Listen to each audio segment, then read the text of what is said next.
Yes.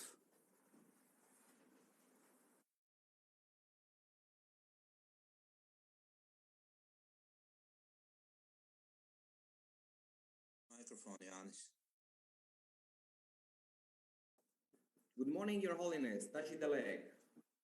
We are very honored and glad to have a chance to make this webinar with you. Thank you. There is auditorium and speakers from the Baltic States and one speaker from United States, New York. In today's capitalist-driven world, where greed seems to dominate our society, and especially politics, we seem to be losing our principles of morality and ethics that derive from such ancient teachings as Buddhism and Christianity. Subject for our today webinar is Moral and Ethics, Today and Tomorrow. Please welcome Your Holiness.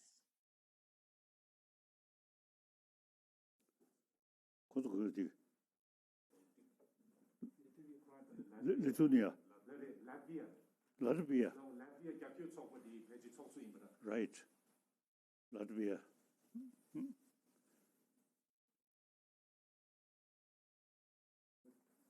Yes. Few occasions I have been Latvia.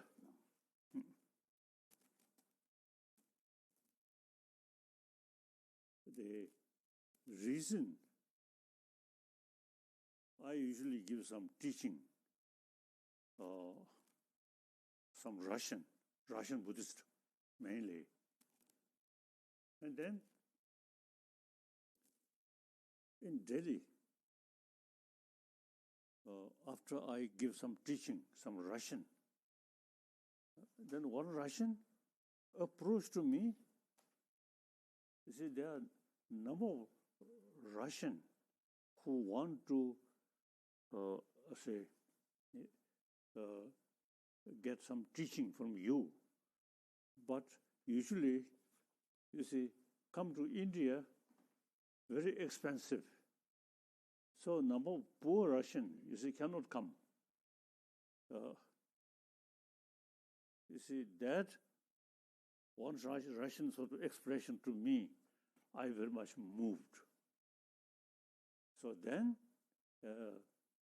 I tried to visit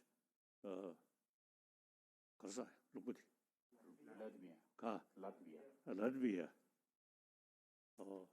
Number of Russians much easier come to Latvia. And then Latvian people also, you see, very much showing warm feeling. And concerned sort of officials also, you see, take care of me very well. So then, a few years, I think at least 2-3 years, I annually visit Latvia and give some teaching. And the facility also, you see, provided by local authority, very good. Large number of Russians and Mongolians and they come. So my memory about, you see, my visit Latvia is very, very fresh. So I want to express my deep appreciation to your concerned officials and particularly those individual people who really taking care of me. So thank you very much. So now,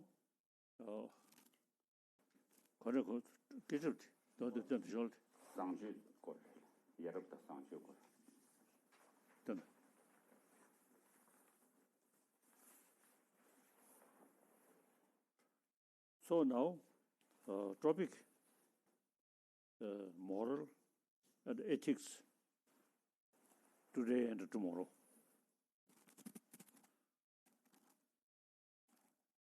You see, ethics, of course, according to different religious tradition, then ethic very much related with religious faith. But generally speaking, I always say talking. You see, according Indian tradition, secular, not necessarily related with religious belief. Whether believer or non-believer, that's personal matter, different question. Now here we are talking about the humanity.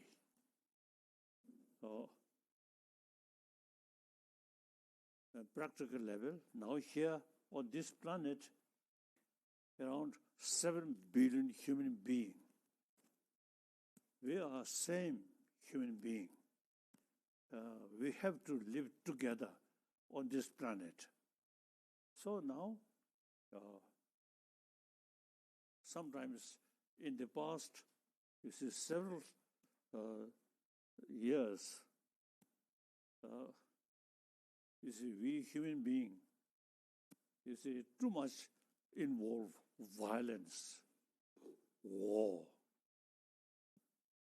and a lot of money, time spent for making a weapon. That's unfortunate. We human beings, basically, social animal. Now some scientists say social animal because their existence depends on their group. So by birth, social animal, also the sense of community, sense of group, always there. We human being also social animal. So from the childhood, you see, depend our own survival, our own happiness depend on people, the group, firstly family, then your own sort of group, like that. So now, that's basic nature. We have the sense of community or sense of also the friendship from the childhood we have. Sometimes, you see, we see very nature of human being or also the sense of community become lessen. And then a small group, we and they, and then fight, killing. So that thinking, very, also the uncivilized thinking. We are social animal, and particularly now today's world, the entire 7 billion human beings, their future depend on each other. No longer, you see, the strong concept of we and they. We all 7 billion human beings are we. We have to live together, helping each other. So now, ethics, you see, taking sense of concern, of well-being of all our human brothers, sisters. That is the basis of ethics. We are not talking about next life or according to religious believer about God, or for Buddhist about Buddha. You see, that is something individual matter. We, as a human being, you see, we need sense of brotherhood, sisterhood, and we should realize we have to live together on this planet. Then it is much better, happily, friendly, compassionately, like that. So I always is talking we really need wholeheartedness. Now, and now on top of our sort of problem or suffering, now global warming, that also one additional problem. So now such circumstances, now we 7 billion human beings must live together happily. No need to weapon. No, must change the concept of war, fighting, killing. So now we really need, at the practical level also, we need a peaceful world on the basis of concept oneness of 7 billion human beings. So I believe the Latvian brothers, sisters, you also have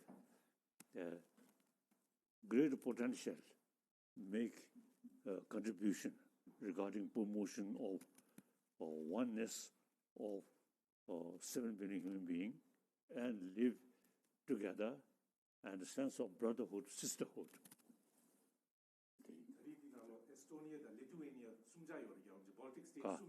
Latvia, Lithuania, Estonia, right? So, I have been these 3 countries since, childhood.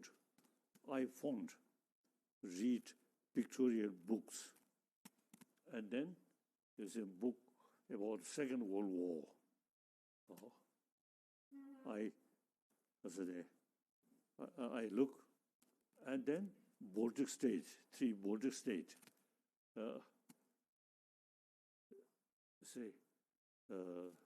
The big nations' exploitation.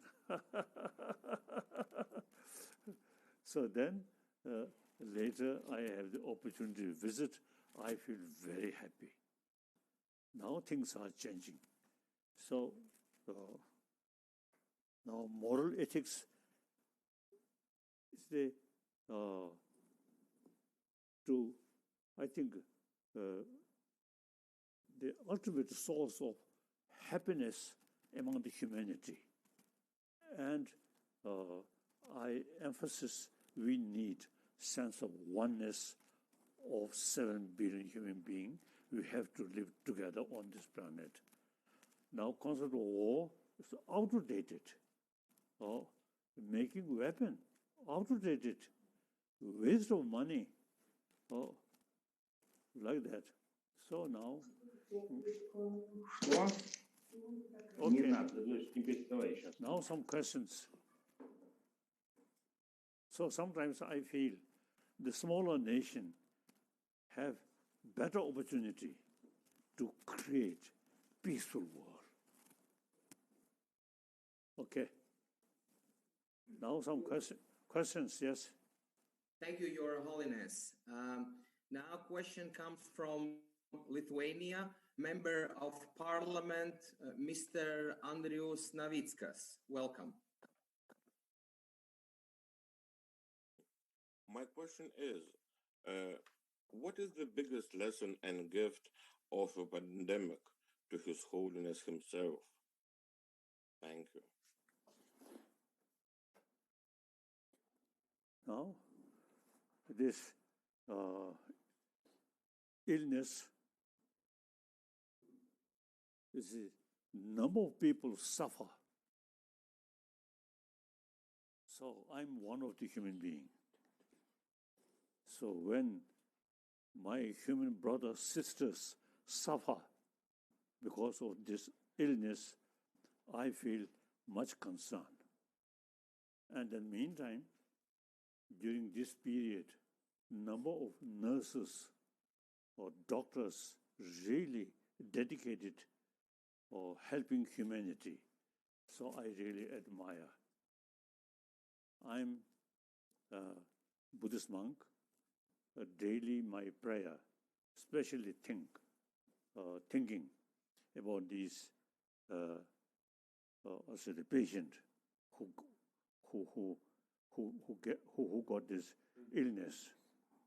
So I did daily prayer, and as a Buddhist monk, I also recite the also goddess Tara, Om Tare Tudare Turi Soha. So many Buddhist brothers, sisters, also you see, you can recite Om Tare Tudare Turi Soha. This mantra, very helpful for us today, for this illness. So,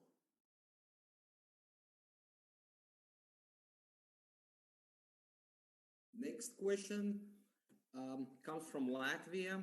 Member of Parliament, Deputy Minister of Education and Science, Mr. Reinis Znotiņš. Please welcome. Your Holiness, I have invested a lot of time thinking about how to unlock the human potential through education. Too many people in our society learn one profession and then stop growing, stop educating, stop developing new skills, especially in older age. However, changing world we live in do require to learn more things, new things. Sometimes it requires to forget what we have learned and learn again. This is especially important in 21st century. Your Holiness, my question is, how to inspire more people in society to lifelong learning and self-development? Now, education, or since we human beings, we have this special brain. So education, very important. So our emotion, as like other animals, same, or the feeling of I, and I want happiness. And any sort of, including human being who create some problem, we consider enemy. That's by nature. Now, use human brain. As I mentioned earlier, entire human being have to live together. So now, no longer relevant, too much thinking, we and they. So now education is key factor. Now in education, we should talk. You should talk more about these basic human value. So in the past, in education, also you see talking about my nation, their nation. Now that I think that thinking is outdated. Now we must think, we human being, entire human being, we have to live together. So through education, we can develop the sense of oneness of 7 billion human beings, and we have to live together. And you see, now here education, modern education mainly oriented about material value.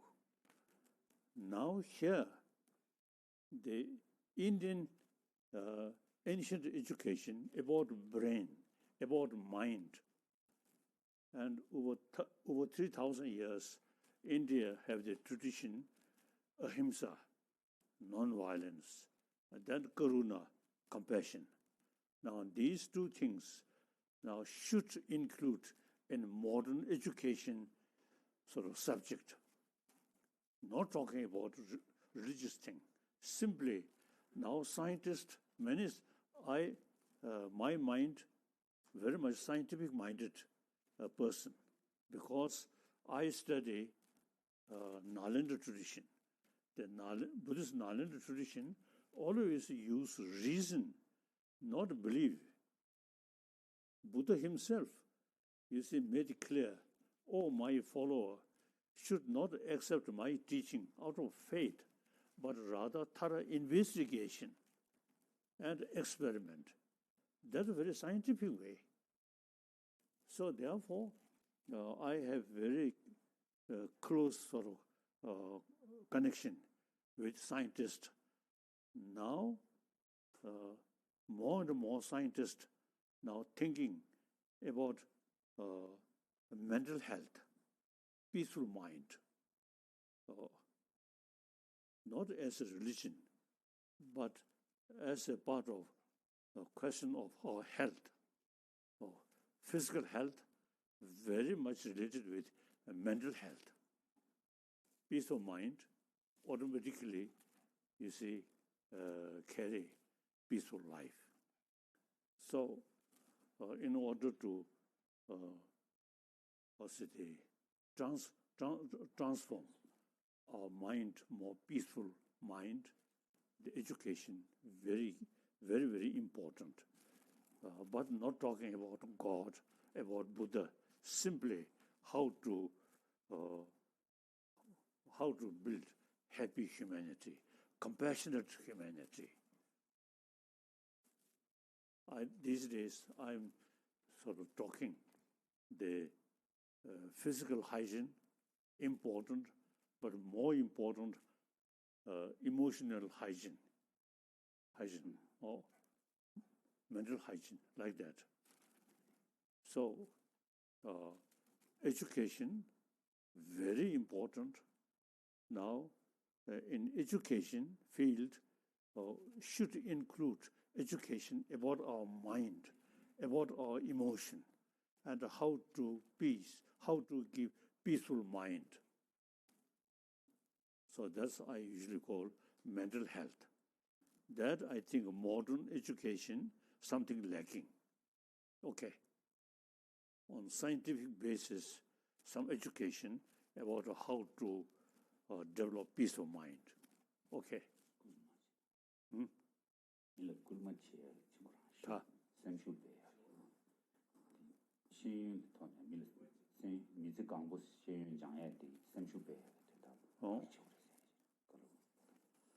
So I think people showing interest about education is now, compared ancient time, now much developed. Now the point is, in education field itself should include education about mind, about peace of mind. For that, education about human emotion, how to take care about our emotion. So that's a Nalanda tradition is the, I think, best material, a very detailed explanation about our mind, and then including our emotion, then how to tackle these destructive emotion. So our modern education field should pay more attention about how to develop peace of mind, not through prayer, but to use human intelligence or human awareness. Okay. Thank you, Your Holiness. Next question from ex-member of Parliament of Latvia and also chairman of Tibet Support Group in the Parliament, Riga City Council member, Mr. Dāvis Stalts. Please welcome. Your Holiness, it is a great honor to meet you and to ask you a question. Also, I'm sending you greetings from the smallest nation of Europe called Livonians, still living in Latvia. So my question is, why so often mankind chooses cowardice and hope that somebody else will solve their problems, then stand for a light against darkness themselves, especially in politics, where the lust of money and power is dominant? Thank you. Now, still, I think, resent, you see, the political power, military power is something dominant. Now that gradually now changing. So I think the now democracy, and I think genuine, meaningful democracy now gradually coming. And as the socialist country, you see, socialism, thinking about public, particularly poor people. If socialism just take name and real or taking care about power, not that kind of socialism, but genuine socialism, taking care about people, particularly the poorer section of people, and try to reduce gap rich and poor. So now I feel today's world compare past century, I think things are, I think, improving. In the past, power considered something very important. Now gradually changing. So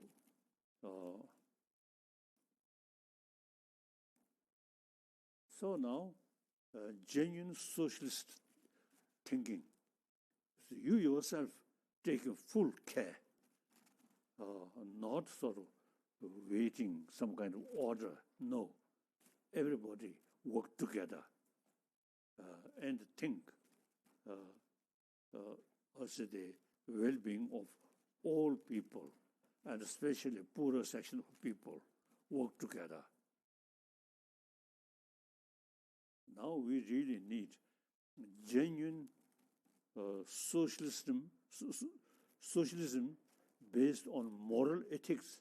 Yes, I think really now need. I feel that way. Okay. Thank you, Your Holiness.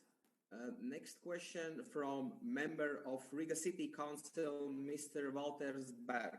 Please welcome. Hello, my questions.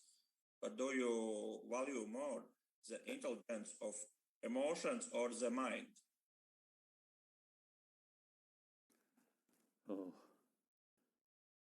Feeling or experience is part of our mind or emotion. So,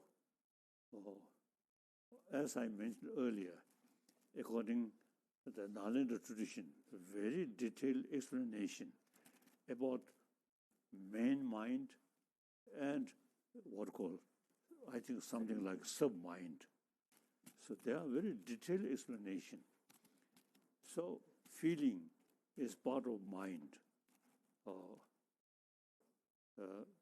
Mind is the general name, and then within the mind there are so many different kind of minor, mind, including experience, and also wisdom, part of our mind.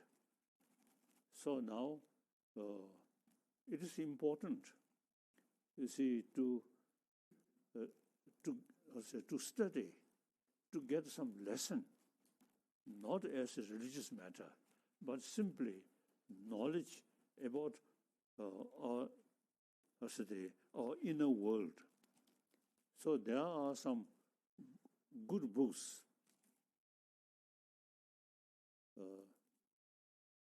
Here in India, some Tibetan school now already started to study, you see, about mind, about sub-mind, or these things. So that not as a religious subject, simply, or knowledge. And secondly, you see, with fuller knowledge about the system of mind, emotion, then we have more ability, to tackle destructive emotion and increase constructive emotion. Not talking about as a religion, simply how to become peaceful or calm mind person. Okay. Thank you, Your Holiness. Next question from representative of the Latvian Buddhist community, Mr. Helmuts Ansans. Please welcome. Your Holiness, in Latvia, we are trying to be really good 21st century Buddhists, and therefore we try to study in a systematic way works of great Buddhist masters like Lama Rinchen by Lama Tsongkhapa, Bodhicharya Avatara by Shantideva.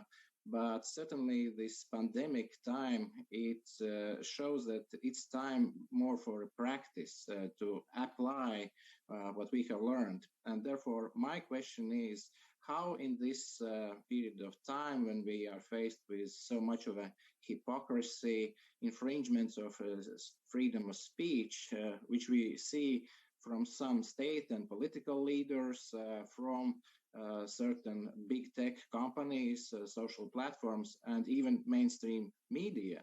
So how do we, in practical terms, being 21st century Western Buddhists, approach the situation? Thank you. As I mentioned earlier, in the past, you see, the power dominant people. Now that gradually now diminishing. So it's truly now become we individual human being as your own master. As Buddha says, you are your own master. So we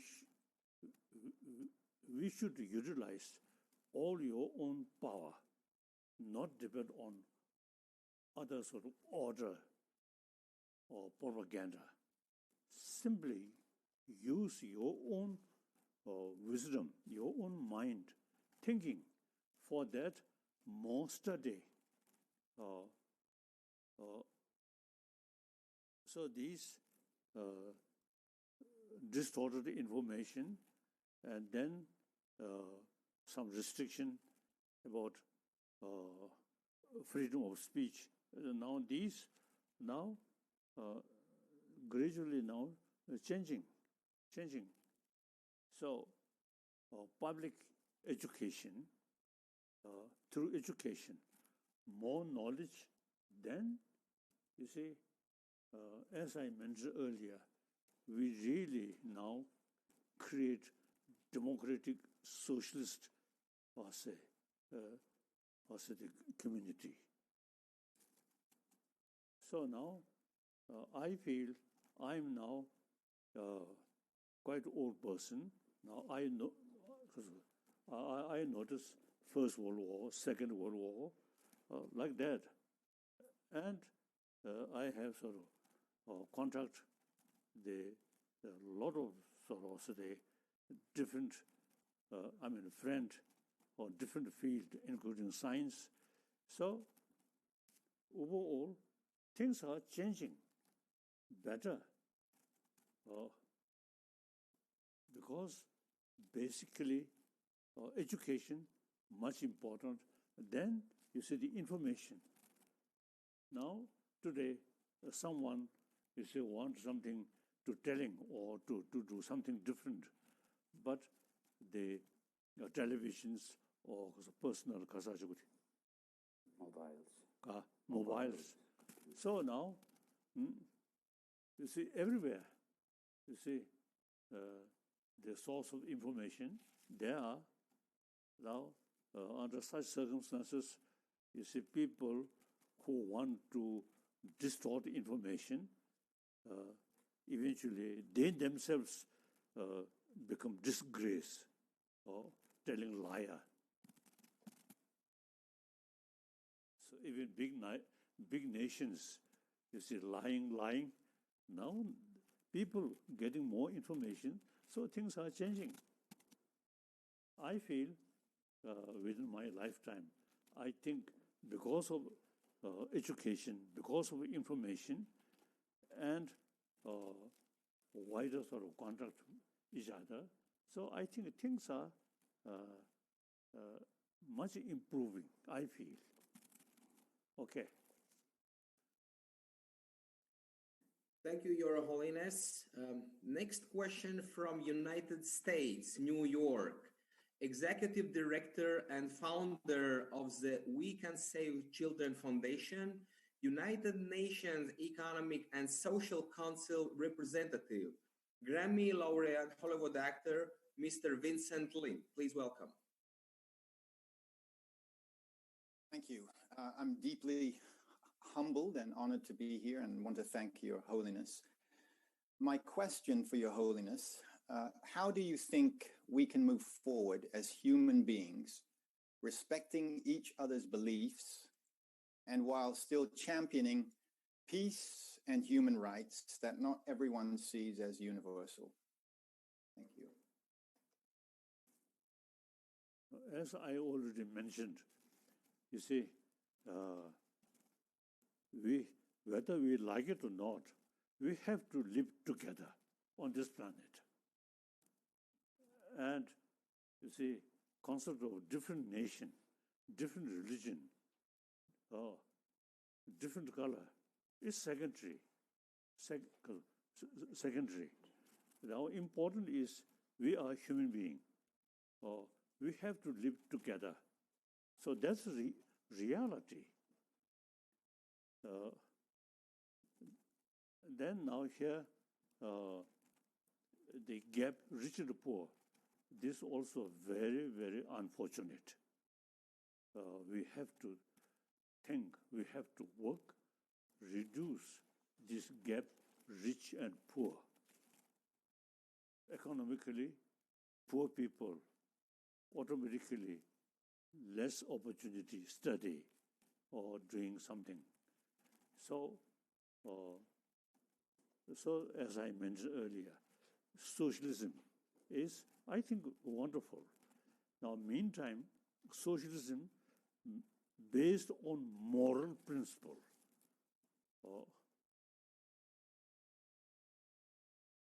So you see, I think things are changing better, because we gain more experience and more knowledge. So I'm optimistic. So still, you see, I feel, as I mentioned earlier, education, or younger generation, or student, you see, they should get right information, realistic information, and build a sense of oneness of 7 billion human beings. The different nation, different religion, these are secondary. Important is oneness of 7 billion human beings. Okay. Thank you. Thank you, Your Holiness. Now back to Latvia. Question from Lutheran pastor, Brother Pavel. Please welcome. Your Holiness, it is a great honor for me to be here and ask a question.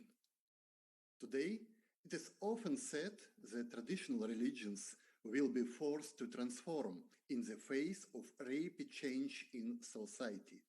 What do you think?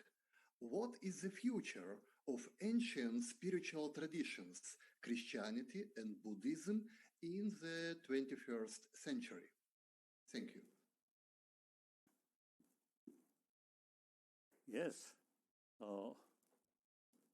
Now one example, among Buddhist community, now through more awareness and including more knowledge about science, then the old thinking. You see, without much thinking about reason, but just the faith. So among Buddhists also, you see now things are changing.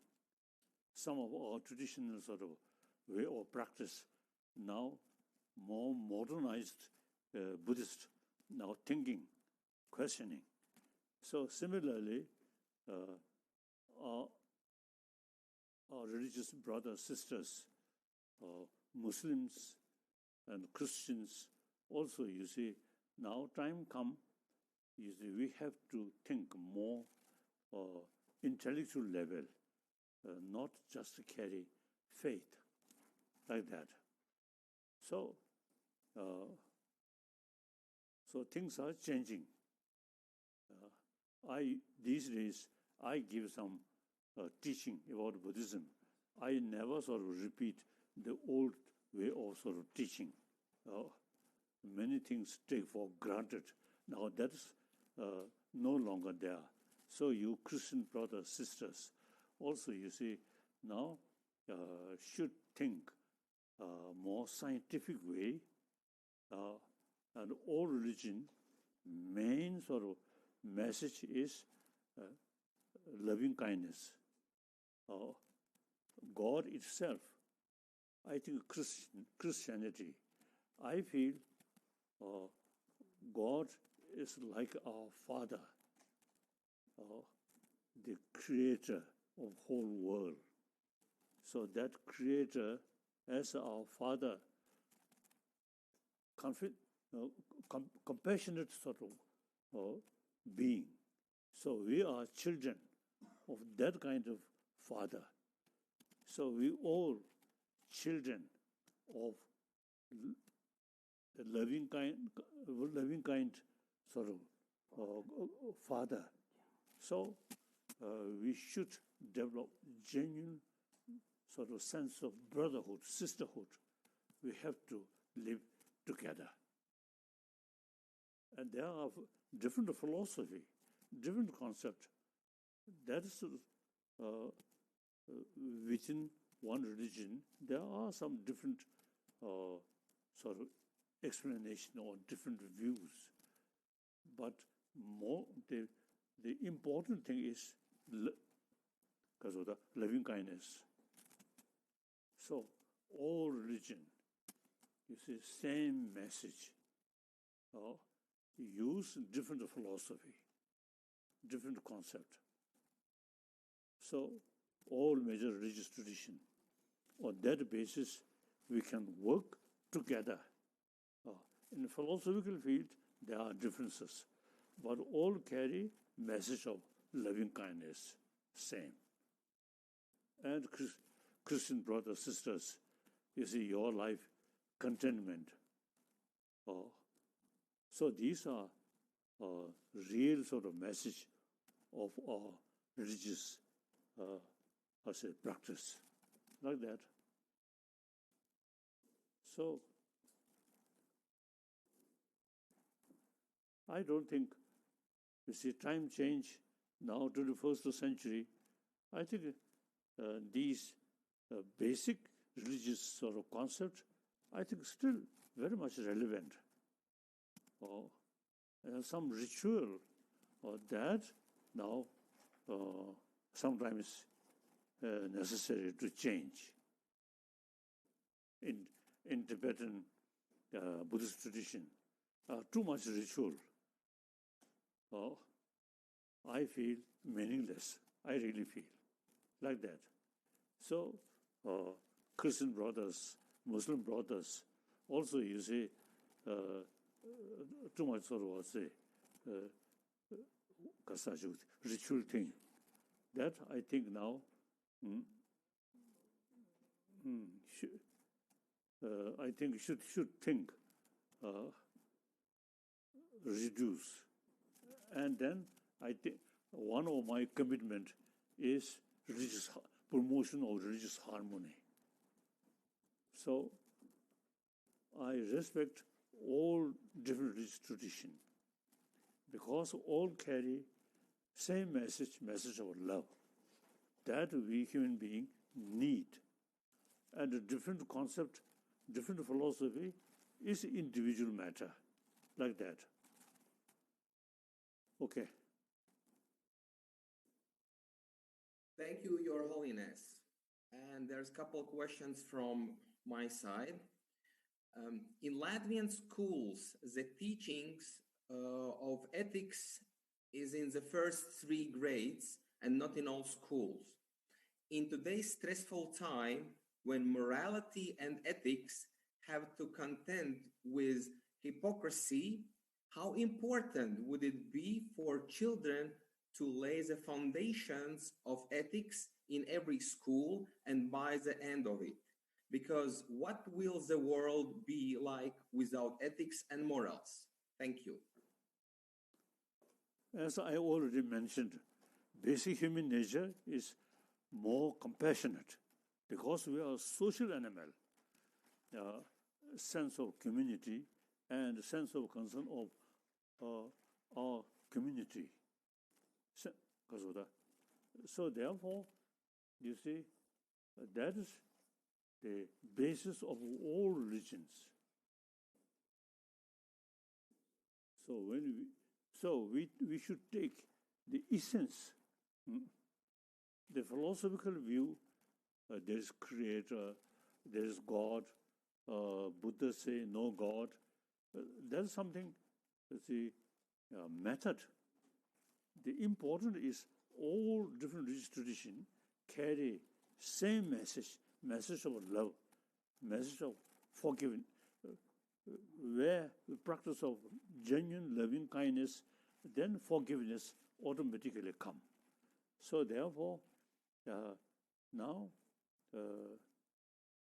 in education, you see, more explanation about peace of mind, then these different religious traditions, also carry same message.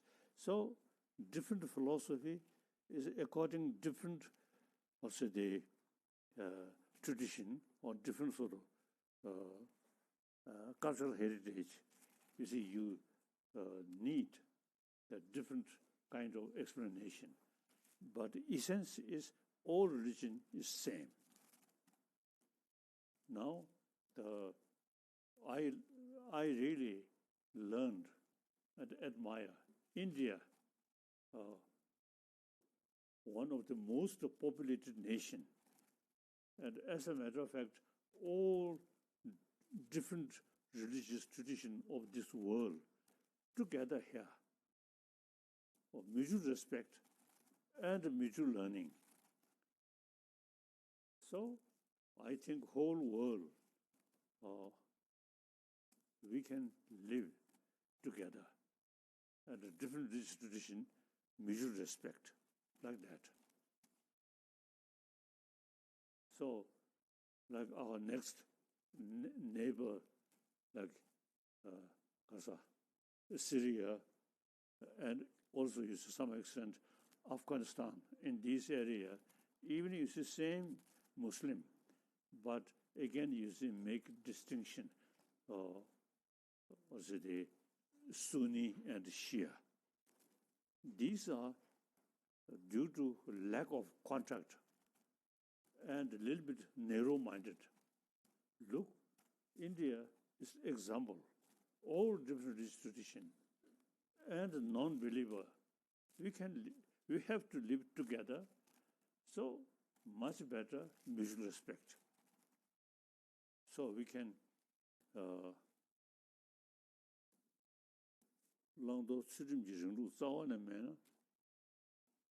so the more compassionate work is the basis of all religious message.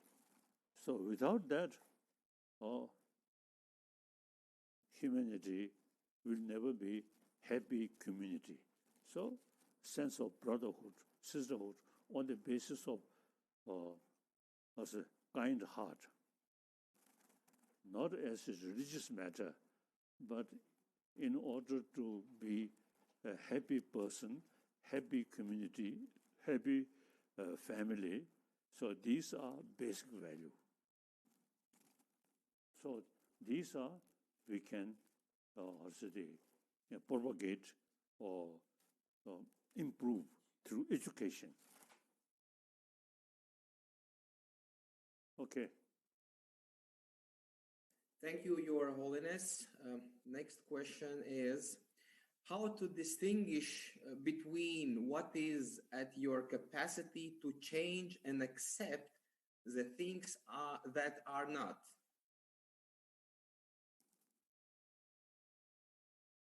Now, one great Indian Buddhist master, he stated, when we face some problem, some difficulties, analyze the factors, reasons, causes, these things. And then through investigation, if there is possibility to overcome, then try make every effort with full confidence. If the situation impossible to overcome, then no need to worry, just accept. So like that,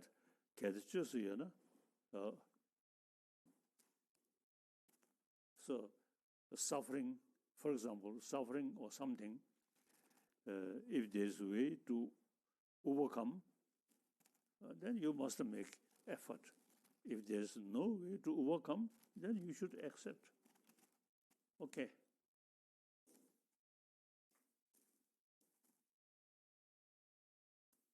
Thank you, Your Holiness.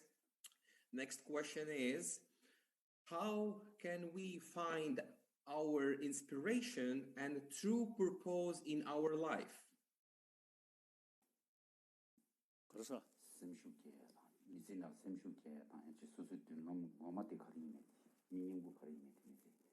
as I mentioned earlier, I believe basic human nature is good thing, more compassionate, because we are a social animal. So our first experience, as soon as we're born, mother sort of taking care, is our real sort of first experience. So our life started with mother's compassion.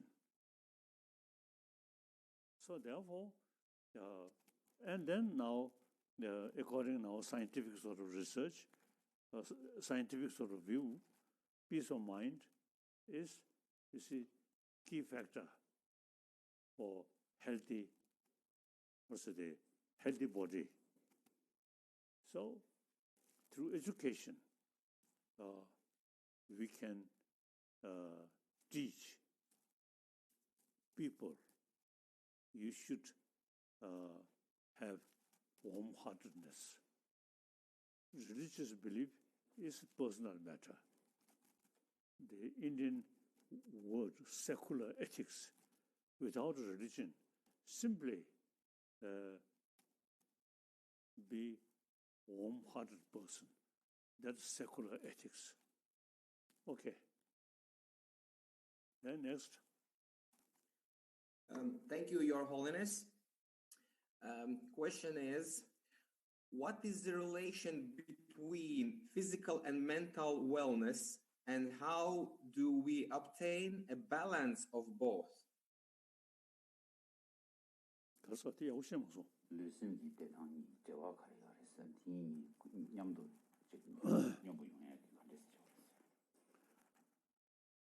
Now, I have some great scholar about brain. Some extent, you see, those brain specialists, you see, can explain. But at the same time, there is something which affects our brain. That's what we call mind or emotion. So now we have to deal about mind. So now, peace of mind is very important. So, so now here we should know what emotion which mainly destroyer of our peace of mind is anger, with too much self-centered attitude, selfish, or then fear. These things happen. So the basis of peace of mind is more compassionate. So now for that, more altruism. As I already mentioned, now idea of socialism very much based on altruism. If not so political or some other power matter, simply, honestly, socialist sort of the system. Think about well-being of all human beings, particularly working class people and poor people. So the more think, so the well-being of other well-being, then automatically you get more inner peace, inner strength. With that concept, wherever you go, just met another human being as a human being, as my brother, as my sister. If I too much emphasis what is their religion, what is their nationality, what is their economic condition, then a lot of complications. Don't think these things simply as soon as I met one human being, two eyes, one mouth, and particularly with mouth, more smiling face, I feel very happy. I never think what is their religion, what is their nationality, what is their social status, these things. So the concept of oneness of human being is very important. And then basic human nature is more compassionate. Our life, as I mentioned earlier, start as soon as we're born, taking care by someone else. And then at the end of our life, I think, I feel, you also, I think, should feel, at the time of dying, you're surrounded by a best friend, really showing concern, sympathy. You feel happy. At the time of death, some people who are, suppose, your friend, actually friend of your wealth and political reason, and then these are artificial.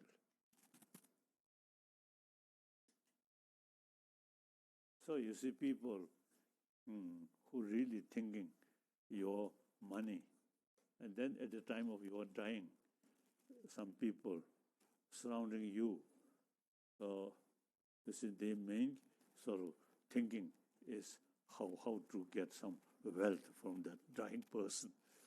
No human warm feeling. This is a modern society. Now we really need a genuine, sympathetic, compassionate human friend. Okay. Next. Thank you, Your Holiness. Next question is, patience is very difficult to practice. How should we cultivate our patience? Thank you. As I already mentioned briefly, when things you see face, some difficult things you see face, we have to analyze. Then, if there is a way to overcome, then should make more effort with full courage. If there is no way to overcome, then accept. like that. So our way of life should be realistic way. In order to, you see, know the reality, we should not sort of remain on the surface, but we must study more, investigation. Since we have this special brain, we have the power to analyze, so we must utilize that. So then, so our brain, very important. Meantime, the mind, which affect the brain, also, you see, equally very, very important. So we, in education field, we should include study about psychology, about mind. That's Indian tradition. The more explanation about emotion, about mind, and with the fuller knowledge of these different emotion, then also you see thorough explanation how to tackle, how to increase altruism, how to control destructive emotion, like that. Although these come from religious text, we should consider these are simply knowledge about our mind, about our health, not as a religious sort of matter. Thank you. Thank you, Your Holiness. And last question is, how can one overcome the emotional hardships due to the prolonged duration of the COVID-19 pandemic? I already mentioned when we face kasa choshi yorbe.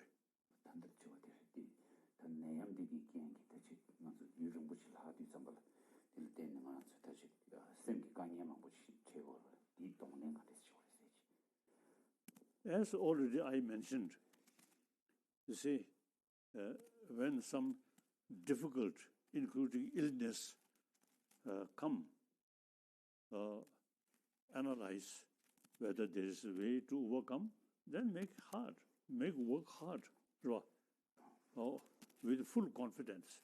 If there is no way to overcome, then don't worry, accept the reality. So now we have to utilize human intelligence, and also you see we need more information, like kasa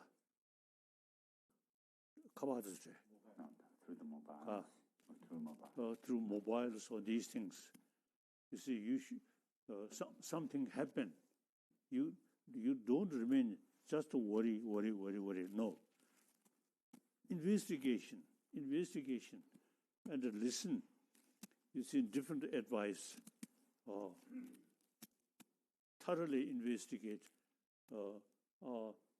Brain fully utilize. Then no way to overcome. Then accept.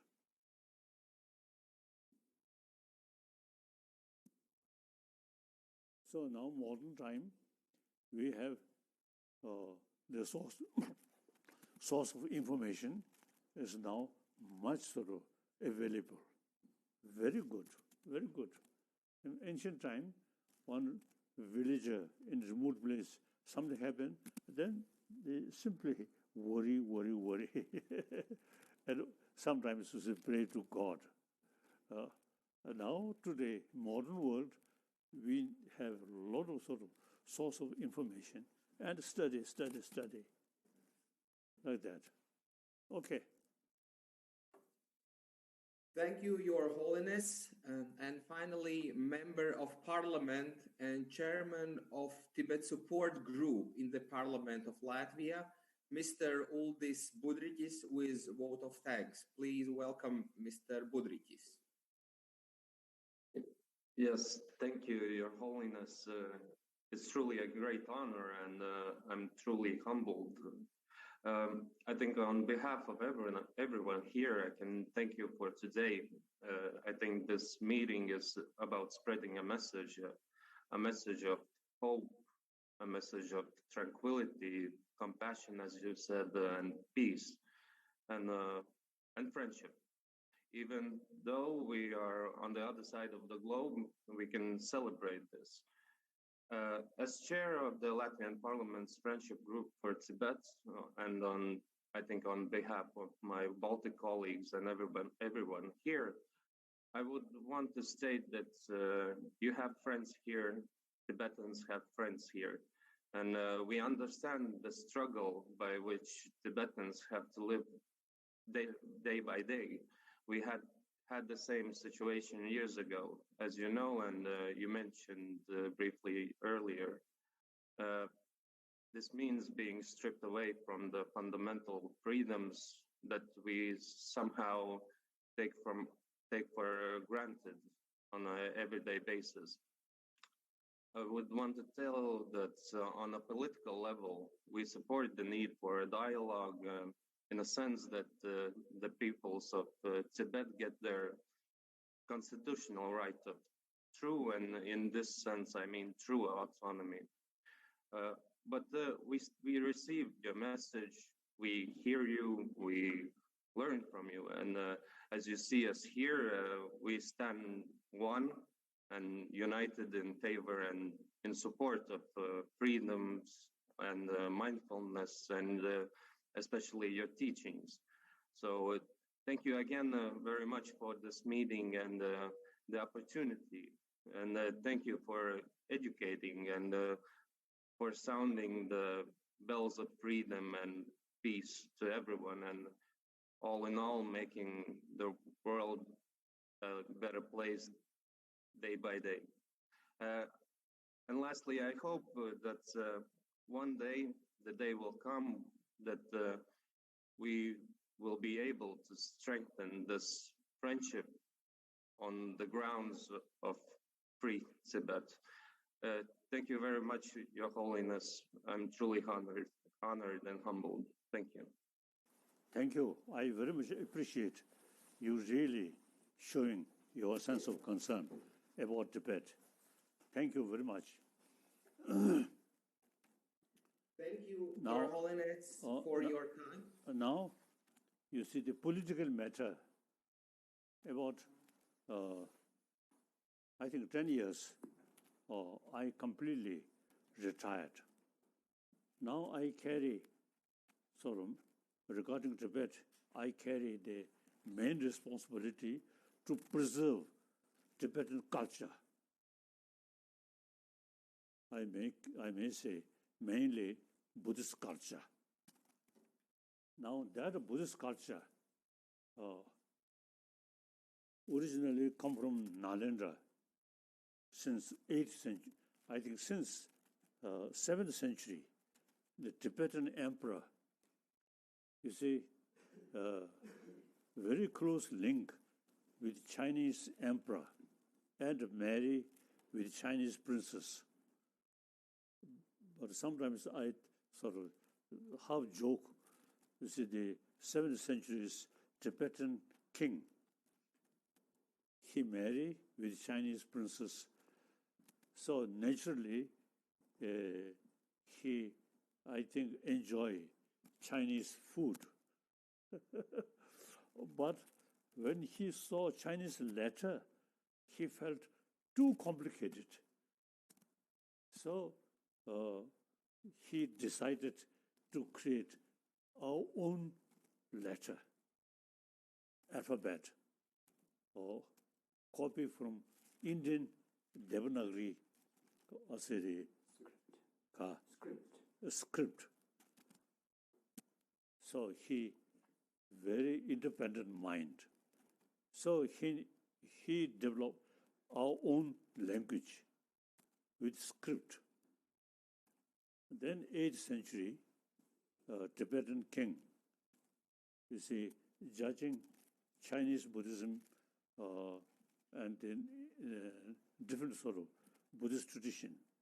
And he found Nalanda tradition is best. So he invited one, at that time, the top was the most scholar, Shanta Rakshita, great logician, great philosopher. He invited, and he introduced Buddhism in Tibet. He mentioned, since you have your own language, your own script, so now instead of study Sanskrit or Pali, now should translate these great Buddhist teaching, or Buddhist teaching, and Narendra sort of teachers sort of writing, should translate into Tibetan.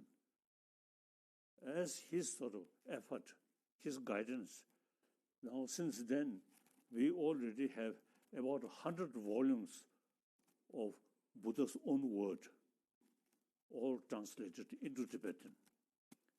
Then, about 200 volumes translated from Indian Nalanda masters like Nagarjuna, Arya Asanga, and then on special significance, the Shanta Rakshita himself, great logician.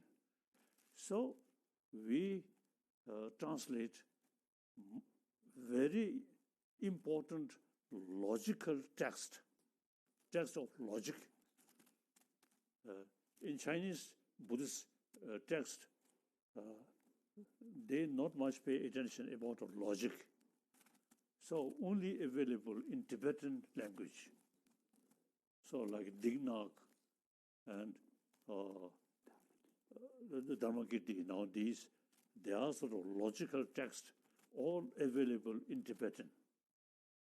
So I myself, since childhood, I learned the logical approach. We always to see like debate.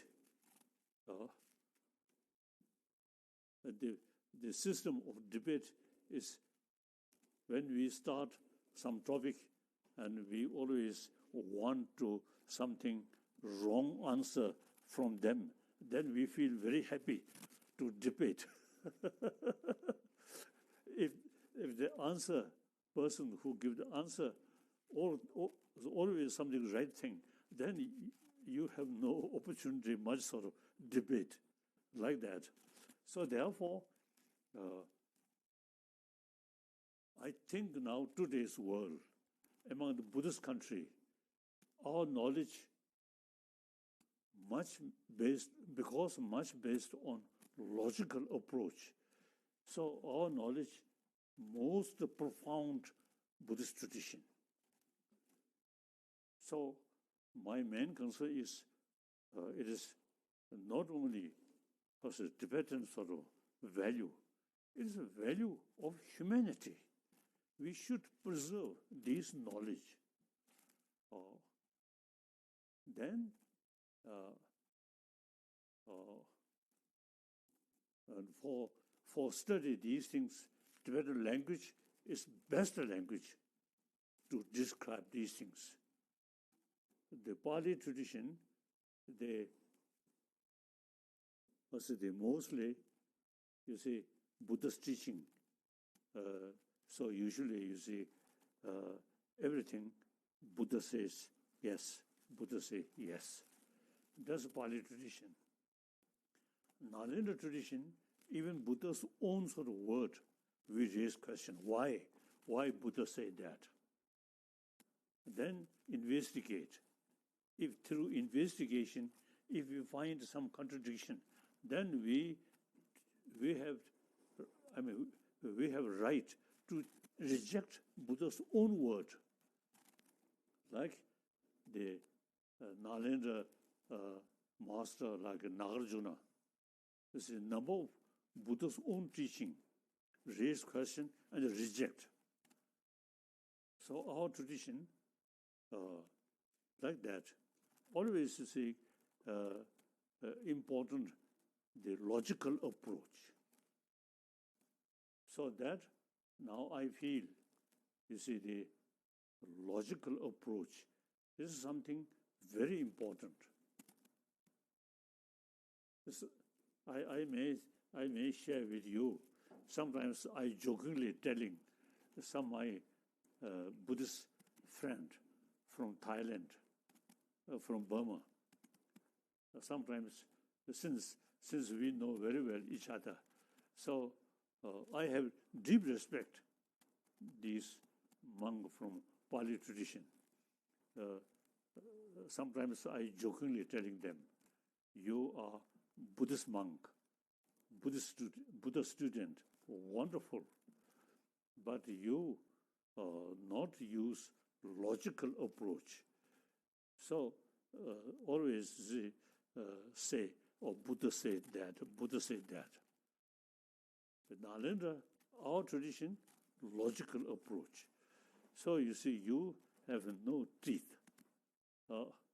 If something hard subject, then you cannot sort of, tackle. Since we have the study logical approach, so we have teeth. Hard subject come.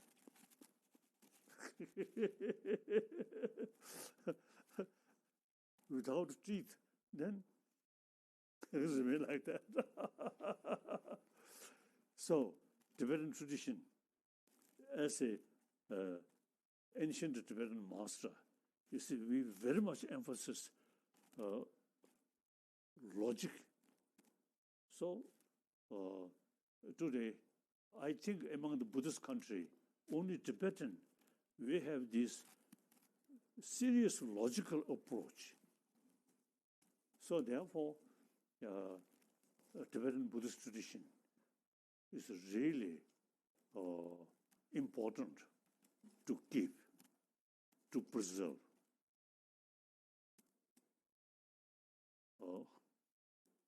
And then for that, as I mentioned earlier, Tibetan language is the best language to explain these things.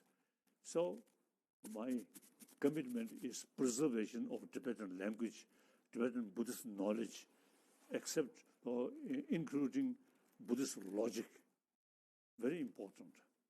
And then another, my commitment regarding Tibet is ecology. Tibet, the source of water, at least Asia, most of river which cover China, Vietnam, and India, you see these major river, they ultimately come from Tibet. So Tibetan ecology is very important. That's one my commitment. So there are some Chinese company, too much exploitation, nature resources, without much concern about ecology. I publicly criticize that. And even you see one former Chinese Prime Minister, Zhou Rongqing, he also, you see, give order, some Tibetan area, or forest area, should stop cutting forest. So we should pay serious attention about preservation of Tibetan ecology. These are my commitment. Then regarding the political matter, we are not seeking independence or separation. We, dikadure, lokavanere. 1974. 1974, we decided we willing remain within the People's Republic of China. That also, you see, China, very rich country, so they can provide us more money. Now already in China, number of Buddhists, 7 million Buddhists, they're already there. So we can help them. So they give us money, we give them Buddhist teaching. Okay. So now already some publication which made here, like I said, books for Buddhist science, like that. So Chinese translation also there, English translation. So some university in China, you see, have the opportunity to see, to saw, you see, these books. Then some of these professors express Tibetan Buddhism is true Nalanda tradition and a very scientific sort of religion. So, number of now Chinese scholars pay more attention. And basically, as I mentioned earlier, in China, a lot of Buddhists, so increasing. So, there's a mutual benefit. Economically, our benefit, culture, and especially Buddha Dharma, you see, we can help them. So, we decided we remain part of People's Republic of China. Meanwhile, you see, I always say, we need meaningful autonomy. Just sometimes you see some narrow-minded Chinese communist authority. They even try to eliminate Tibetan language. It's very silly. It's a must preserve Tibetan knowledge in Tibetan language. So it is a benefit for humanity. And no question, Buddhist country, and particularly Chinese Buddhist. So now things are changing. The China itself, the authoritarian, too tight authoritarian system, now gradually now changing. Sometimes I sort of express Chinese communist authoritarian system, and we Tibetan Buddhist tradition, long run Buddhist tradition will remain, authoritarian system will go. Like that. So therefore, regarding Tibet, I have full sort of hope. Okay. So Tibetan culture and Tibetan Buddhist knowledge, and with that, Tibetan language and Tibetan ecology, these are my commitment. So, number of people, lot of Latvian friend, really showing interest with these things. I very much appreciate. Thank you. Bye-bye. Thank you, Your Holiness, for your time. Thanks everybody here and His Holiness London office for support this webinar and technical support from His Holiness office in Dharamsala. We all hope to see you soon in physical life, not only virtual. Thank you again. Thank you. Thank you.